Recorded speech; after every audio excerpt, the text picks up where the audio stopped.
Powered by Davis Law Firm. The Houston Texans selected two players they really wanted in the first round of the 2023 NFL Draft, and former Ohio State quarterback C.J. Stroud and former Alabama linebacker Will Anderson Jr.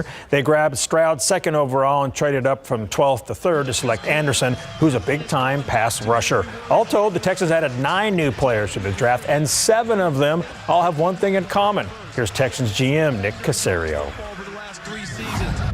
When you're a captain, it's about leadership, and leadership is about action. So, but it speaks to, I would say, what their teammates think of them, what the coaches think of them, and just their overall presence and commitment. Now, they're not going to be captains when they walk in our building, but they're good teammates. They have the right mindset.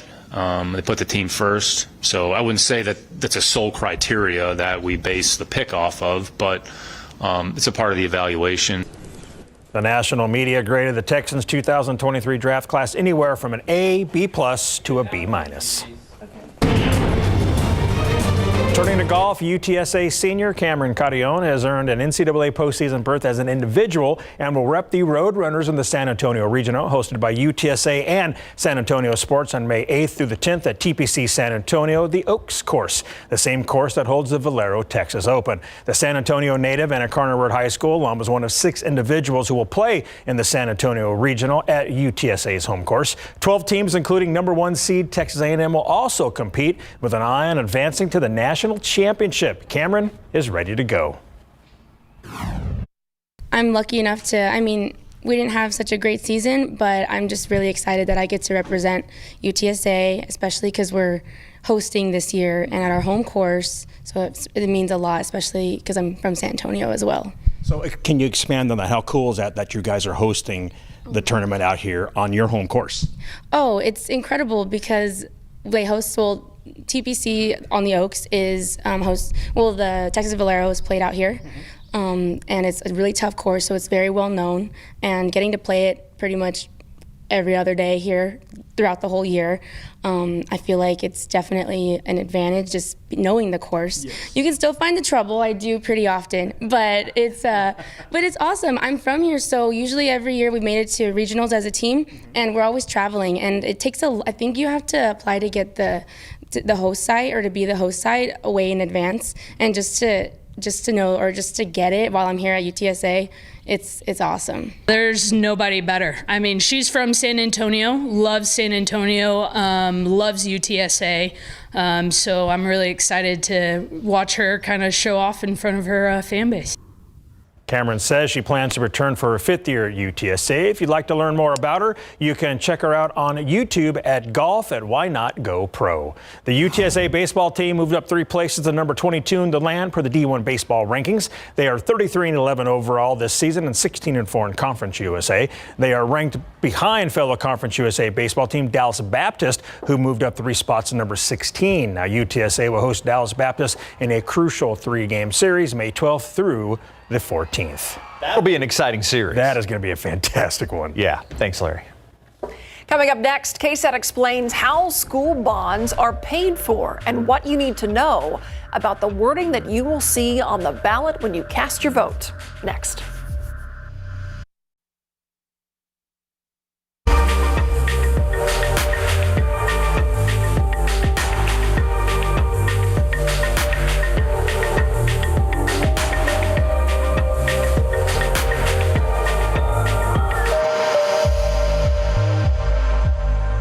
School bond proposals on the ballot this election day, and they come with big money attached, hundreds of millions of dollars in some cases. But how are these bond projects paid for? That's what we're breaking down in this KSAT Explains, plus what you need to know about the wording that you'll see on the ballot that has to do with your property taxes. Now we're at 28,000 students. And if you look forward, in 5 years, we're going to be hitting that 35,000 student mark. In Comal ISD, a big bond hopes to accommodate some big growth. 3 bond proposals in the district total $634 million. Just on the north side of our district, on I-35, 6,000 new homes. There's 70 active developments in Comal ISD right now. New schools, improved athletic facilities, technology upgrades, safety and security. It's all included. We're going to put in an emergency operations center that will allow us to monitor those door sensors, allow us to monitor our cameras from a central location. Rapid growth is the challenge in Comal ISD, while age is the issue in Alamo Heights ISD. All that money that we raise through bonds stays within Alamo Heights, and we put it to use as far as our buildings go. This district's $371 million bond package also comes in 3 parts. It includes renovations to every campus, most of which date back to the 1950s, plus upgrades to athletic facilities, technology, and security. Think of a school bond like a home loan. You look at it like you're buying a house.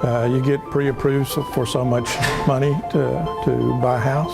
And voters like you decide whether to give a school district that pre-approval to take out a loan. Most of us, if we were just to write a check out of our checking account, we don't have the money to buy a house just by simply writing a check. It's something that we have to finance, and school districts are in the same position. Texas public schools are funded by state and local dollars. Local funding comes from property taxes. On your tax bill, you'll see the tax rate for the district you live in. That rate is made up of 2 parts that get poured into 2 buckets. One is maintenance and operations. Think day-to-day expenses, not unlike your own budget. Money for things like utilities, fuel, and people. 81% of our budget is for salaries. The other bucket is what's called interest and sinking. I promise this is not a finance seminar. Nobody has to understand interest and sinking. All you have to understand is that's the funds used to pay off debt. When voters approve a school bond, that's what they're signing off on, allowing the district to take on that debt to make big projects happen.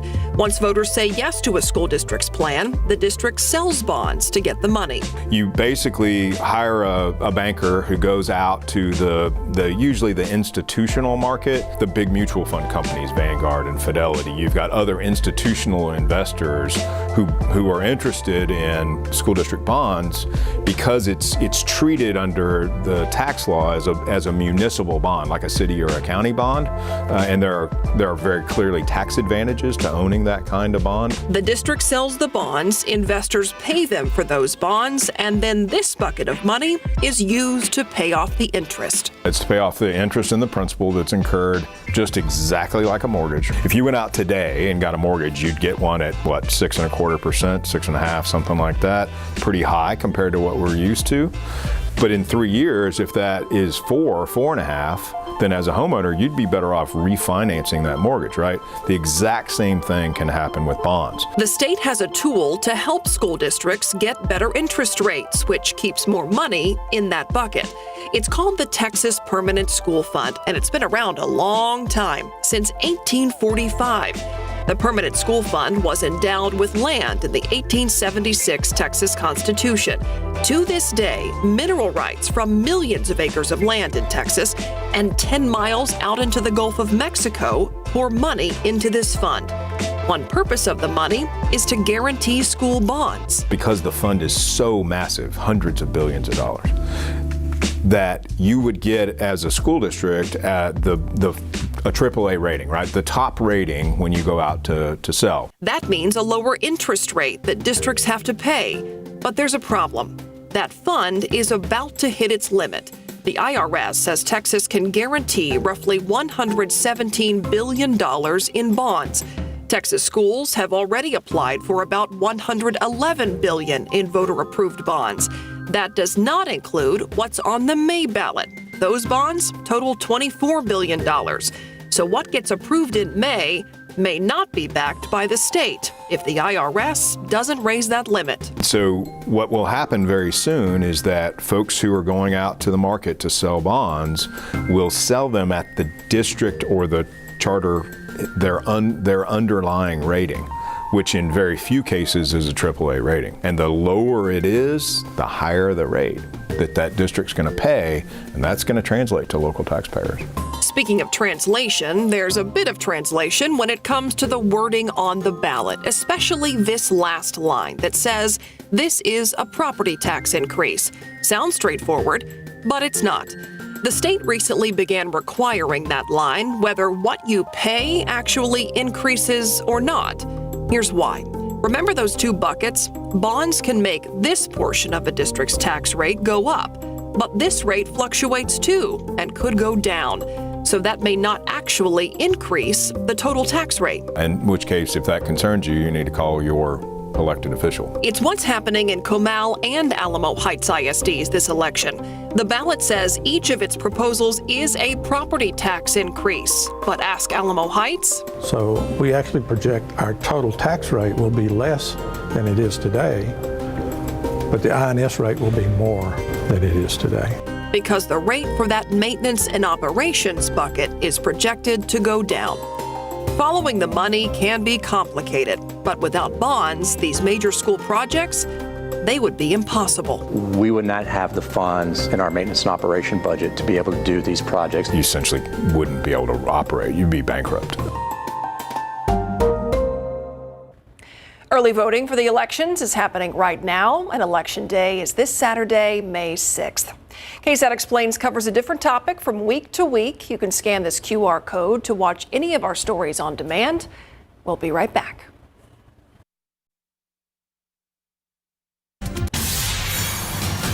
The UTSA's second annual student film screening will feature several films by local high school and college students. Tiffany Huerta shows us how the film event celebrates the works of aspiring filmmakers in San Antonio.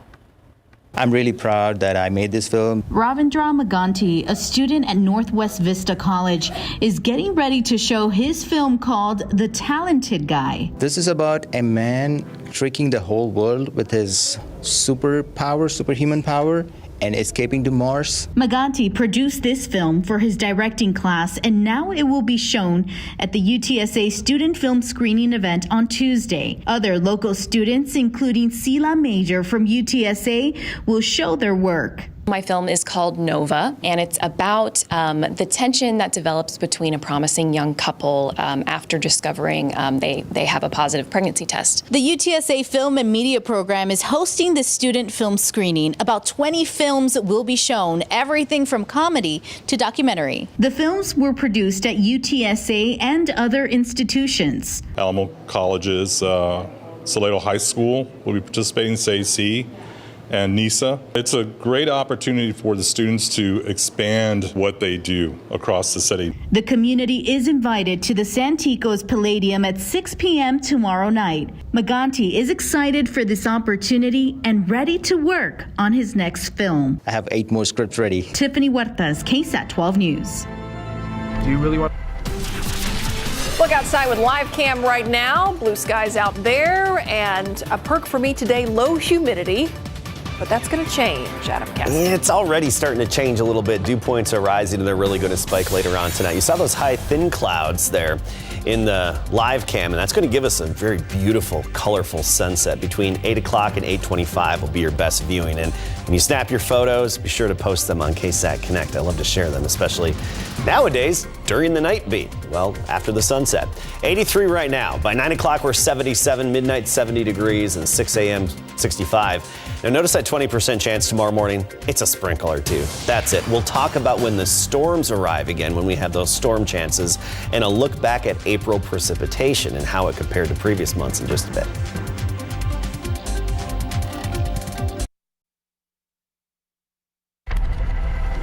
A woman has been arrested in connection to a shooting on the Northwest Side. Marianne Dimitro is charged with altering, destroying, and concealing a human corpse.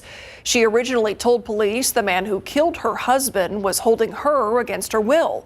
Police caught Dimitro at the San Antonio airport. The manhunt for the man accused of shooting and killing 5 of his neighbors is now on its 3rd day. More than 250 officers from several law enforcement agencies have joined the search for 38-year-old Francisco Oropesa.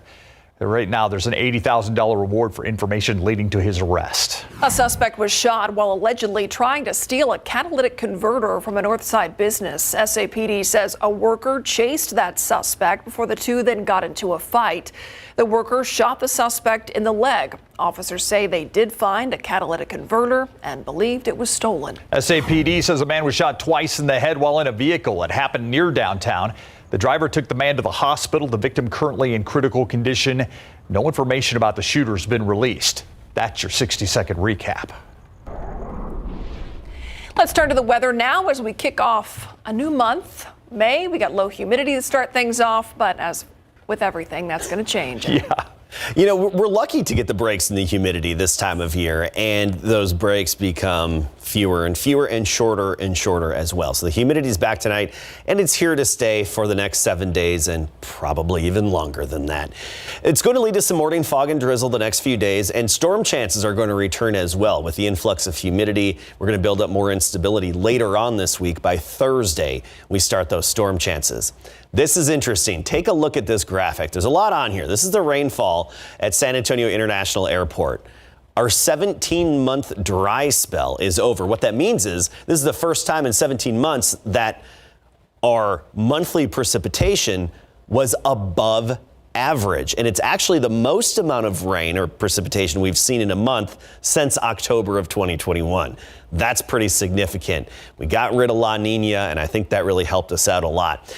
April rain, 4.75 inches at the airport. That's 2.33 inches above average. And you look at the month, many days scattered about with a trace to measurable rainfall amounts. And I do think we can add to that later on this week. Here's the overall pattern. Big picture, the big moisture, the big weather makers up around the Great Lakes, this big cutoff upper level low. It's just sitting there. It's parked overhead.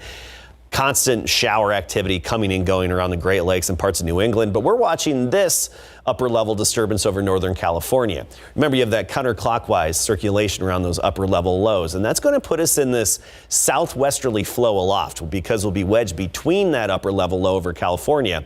It's drifting. It's not going to be a very progressive system, not moving very fast, but we'll be between that and the big blue H over Mexico.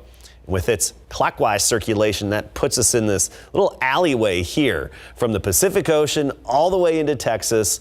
Up above us, we've got that energy that's going to be coming and going in that southwesterly flow, little impulses of energy at times. It's just a matter of timing those out and how they line up with our afternoon heating and instability to generate showers and thunderstorms. And that's going to be a big factor when it comes to coverage. But right now, Thursday, 40% chance of storms. And remember, it's that time of year. Anything that develops can become strong to severe. Then we get to 30% Friday, Saturday, and 20% on Sunday. So more isolated or stray Friday, Saturday, and Sunday. But of course, we'll be fine-tuning the forecast, and as that time gets near, we'll be updating you on the latest. But storm chances return, bottom line, starting on Thursday and lasting through the weekend. 83 degrees right now. Dew point is 62, so the humidity's starting to return.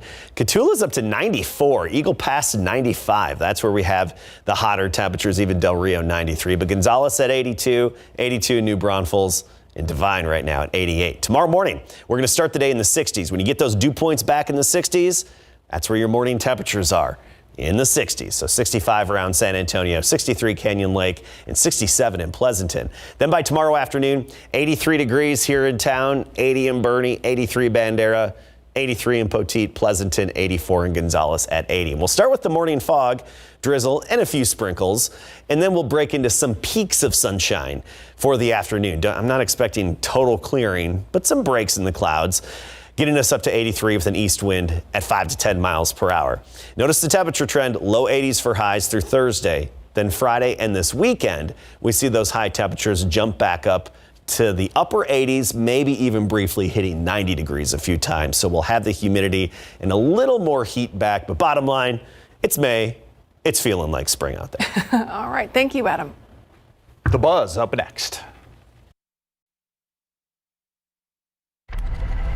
Aerosmith apparently ready to walk this way right off the stage into retirement. After 50 years, the band has announced the Peace Out Farewell Tour. One of those shows will be on November 1st at the AT&T Center. It'll feature special guests, the Black Crowes. Aerosmith says drummer Joey Kramer will not be joining them so he can focus on his family and his health. The 40-date North America tour will kick off in Philadelphia September 2nd. It will include a special New Year's Eve show in their hometown of Boston. Tickets go on sale Friday morning. In Louisville, Kentucky, thousands of ducks tumbled into the Ohio River for the Kentucky Derby. Oh, yeah. This year, 50,000 ducks were dropped into the river and raced for the chance to win some big prizes like a 2023 Toyota Corolla. Yeah, Matt Proudfoot's duck beat out the pack, winning him a new car. All the proceeds from the Kentucky Derby provide resources and programs to local nonprofits.